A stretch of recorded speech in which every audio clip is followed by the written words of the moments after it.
Good afternoon, everyone. My name is Debra Bachar, and welcome to Blueberries Podcast.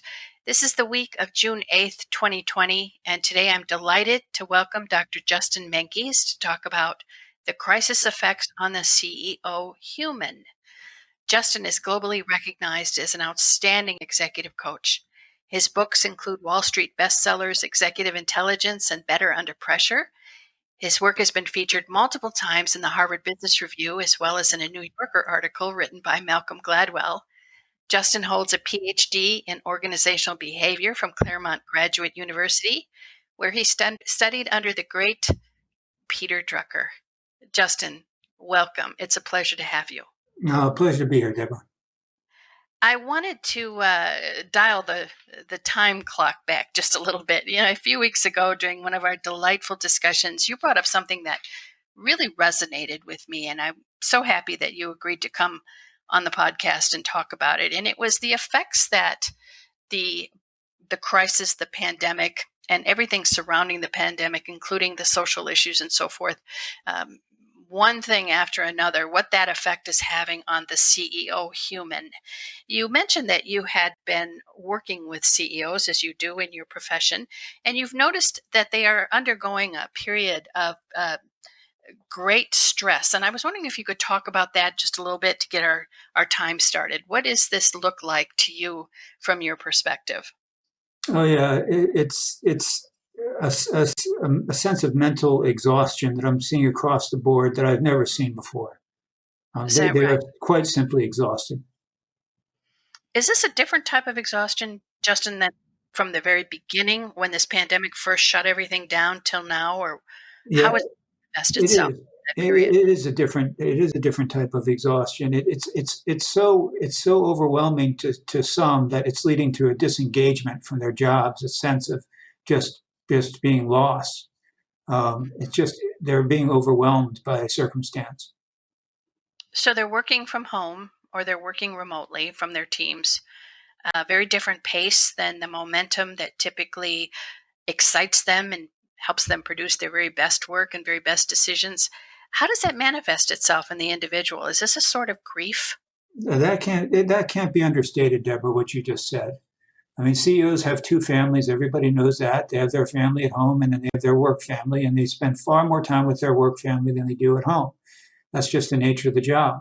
Mm-hmm. And you just deconstructed the entire work family experience. So they are waking up and going to a room and having to interact via only electronic mediums, and none of the back and forth and naturalness that comes from being in a work context with your team, engaging in real life circumstances.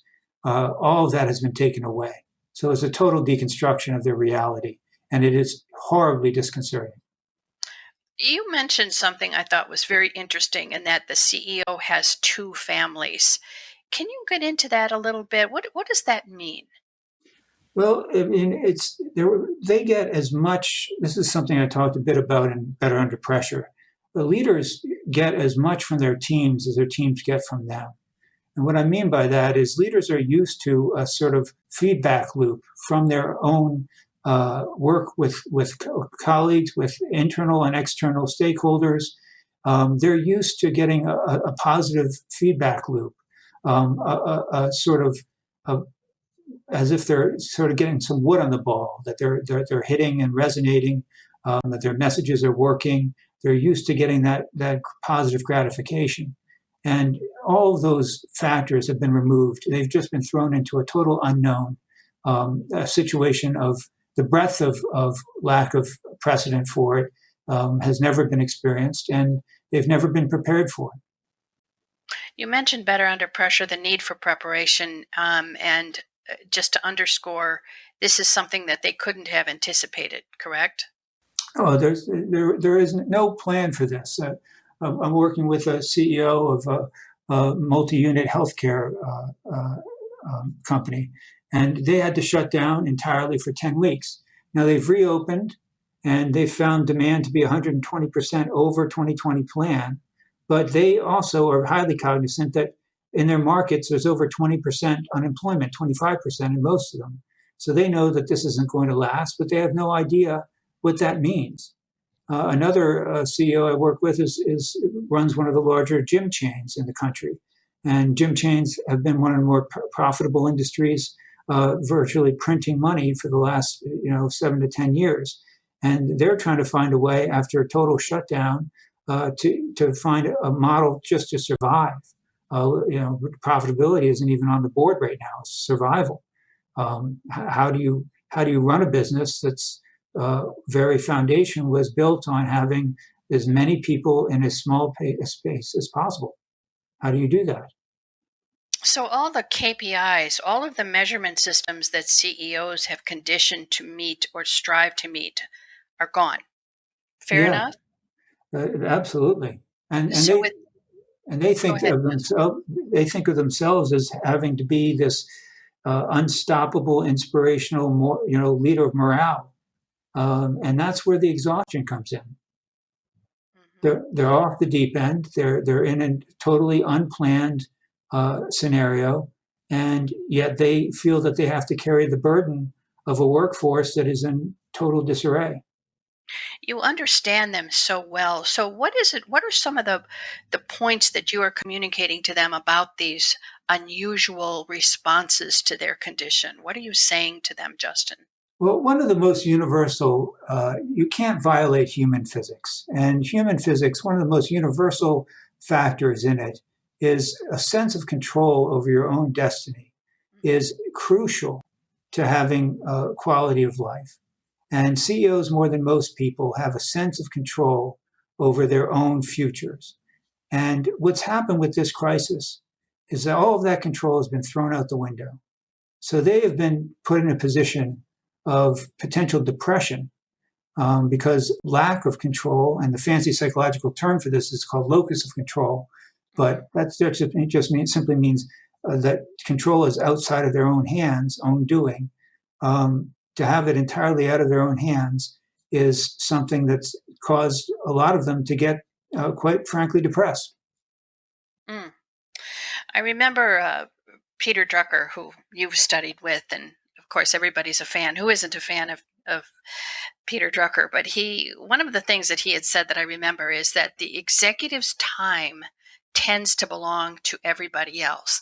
Now, I'm not smart enough to know exactly what he meant by that, but it seems to imply that the CEO is so committed to caring for the success and the welfare of others that they sometimes could potentially, as a result of what's happening today, fail to ask for help for themselves. Do you Yes, they're agree with not. that? Yes, they're not rewarded for doing that at all. In fact, asking for help or even the sensation of needing help can feel like a failure of itself. But there's no way to white knuckle your way through this. It's never been more important to be able to share the personal toll that singular role of responsibility is taking on. It's finding positive, powerful support from individuals that understand the situation that they're in. It's never been more important. Self-sufficiency is quite simply a fallacy, Deborah. We all need support, and CEOs have never been under more duress. It's likely they never will be under more duress, and they've never needed that support more than they do today. So it's a trauma of sorts. I mean, even if there is a recovery, even if there is a return to some semblance of normal, there is a sense of experienced a great trauma in one's career that perhaps they may never and should never have to experience again. Is that Yeah. accurate? Yes, absolutely. It is highly traumatic Mhm. what they're experiencing. They often, one of the things I see themselves do that's quite counterproductive is they blame themselves for not feeling more blessed. They see all the suffering that's happening. The news on every facet through every channel is inundating them with negative, horrific stories. So they think to themselves, why should I feel down at all? I should be feeling, as blessed as anyone on this planet, and yet they don't feel blessed, and that's because there's no way out of this reality they're in, which is this just total lack of control and this unprecedented sense of traumatizing their second family. So there's a very interesting lens that the CEO looks through that is very difficult for others not in that particular arena to understand. Is that fair? Yes, very much so. They feel they are just as sensitive, if not more so, than the average executive, and they feel things quite deeply.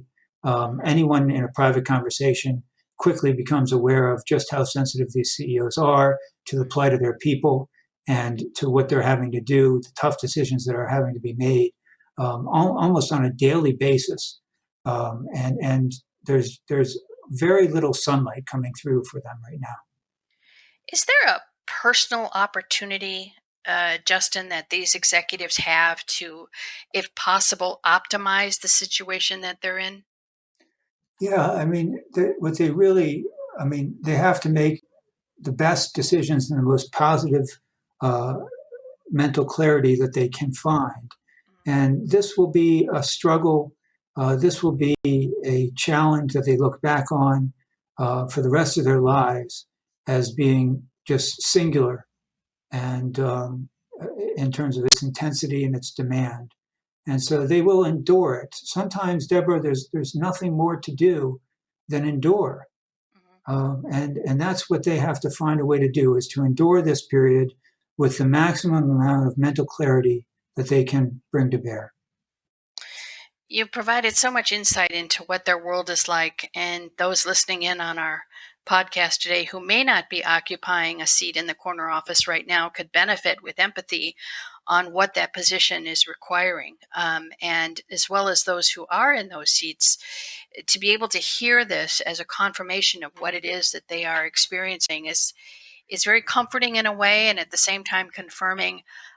Justin, I wanted to thank you so much for providing your insights. If it's all right with you, I'd like to be able to provide our audience with your contact information. I'm sure you'd be more than happy to talk with those who want to hear more about this topic and understand the naturalness, I suppose, of what it is that they're feeling. And would that be all right with you? Oh, gladly, anytime, Deborah. Oh, wonderful, wonderful. Justin, thank you so very much for your time today. This is a big topic. We could go on for probably another hour, hour and a half, but you provided so much for all of us to think about, and I do thank you. And we look forward to circling back with you and perhaps scheduling another call. And at that point, we can continue and pick up where we left off. But until then, thank you so much for your insights, and we thank our audience for listening in. And hopefully, this has been very helpful to them as well. Thank you. Thank you.